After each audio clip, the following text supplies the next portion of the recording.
Hello, cell solutions എന്ന YouTube ചാനലിലേക്ക് നിങ്ങൾക്കെല്ലാവർക്കും സ്വാഗതം. ഞാനിന്ന് ഇവിടെ പറയാൻ പോകുന്നത് സാംസങ് 313 എന്ന് പറയുന്ന മൊബൈൽ എങ്ങനെ ഡീഅസംബ്ലി ചെയ്യാം എന്നതിനെക്കുറിച്ചാണ്.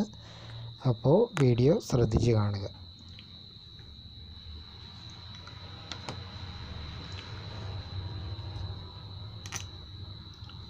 അപ്പോൾ നമുക്ക് നേരെ വീഡിയോയിലേക്ക് കിടക്കാം.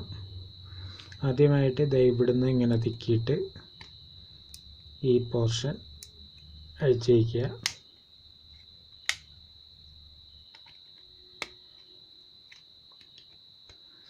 ഈ സൈഡിലൊരു ലോക്കുണ്ട്, അതങ്ങ് അഴിച്ചാൽ മതി. അന്നേരം ഡിസ്പ്ലേ കണക്ടർ കാണാം. ഡിസ്പ്ലേ കണക്ടർ അഴിക്കുക. അഴിച്ച് ഇവിടുന്ന് നമ്മൾ ഈ എന്തെങ്കിലും എക്സ്റേ ഷീറ്റോ അങ്ങനെ എന്തെങ്കിലും ഇട്ടേച്ച് അതൊക്കെ ചെയ്യെടുക്കുക. ബ്ലേഡോ എന്തെങ്കിലും ഇട്ടേച്ച് എടുക്കാവുന്നതാണ്. ഈ ഡിസ്പ്ലേയുടെ സൈഡിൽ കൂടെ ഒരു 2-2.5 മില്ലിമീറ്റർ കനത്തിൽ ഒരു സ്റ്റിക്കറോ അല്ലെങ്കിൽ ഗമ്മോ വെച്ചിട്ടുണ്ടാകും. അതുകൊണ്ടാണ് ചുറ്റുപാടും ഒന്ന് ബ്ലേഡോ എക്സ്റേ ഷീറ്റോ വെച്ച് ചെയ്യാൻ പറയുന്നത്.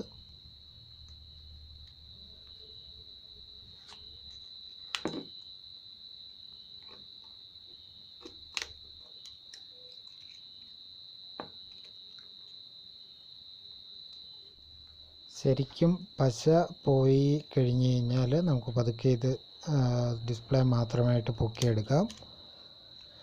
പൊക്കിയെടുത്ത് കഴിഞ്ഞാൽ പിന്നെ ഇവിടെ താഴെ 2 സ്ക്രൂ ഉണ്ടാവും. ആ സ്ക്രൂകൾ അഴിക്കുക. എന്നിട്ട് സൈഡിൽ നിന്ന് തിക്കി ബോർഡ് അഴിച്ചെടുക്കാം. അതെ, ഒരു കാര്യം പറയാൻ പറ്റുപോയി. നമ്മൾ ബോർഡ് അഴിച്ച് എടുക്കുന്നതിന് മുന്നേ നമ്മൾ ആ താഴെയുള്ള പാക്കിങ് പ്ലാസ്റ്റിക്കിൻ്റെ അത് തിക്കി അഴിച്ചെടുക്കണം. എന്നിട്ടാണ് ബോർഡ് അഴിച്ചെടുക്കുക. മറക്കരുത്. ഇങ്ങനെ ബോർഡ് ഇതിനകത്തുനിന്ന് ഇളക്കി എടുക്കാവുന്നതാണ്. ആദ്യം ഡിസ്പ്ലേ മാറ്റി വയ്ക്കുക. ബോർഡ് 4 സൈഡിൽ നിന്ന് ഒരു നൈഫിട്ട് പൊക്കി എടുക്കാവുന്നതാണ്. ഫ്രണ്ട് ക്യാമറ അഴിച്ചു വയ്ക്കുക. ഇങ്ങനെയാണ് ഈ ഫോണ് ഡീഅസംബ്ലി ചെയ്യുന്നത്. അപ്പോൾ നമുക്കൊരു പുതിയ വീഡിയോ ആയിട്ട് കാണാം. അതുവരേക്കും എല്ലാവർക്കും നന്ദി, നമസ്കാരം, ഗുഡ് ബൈ.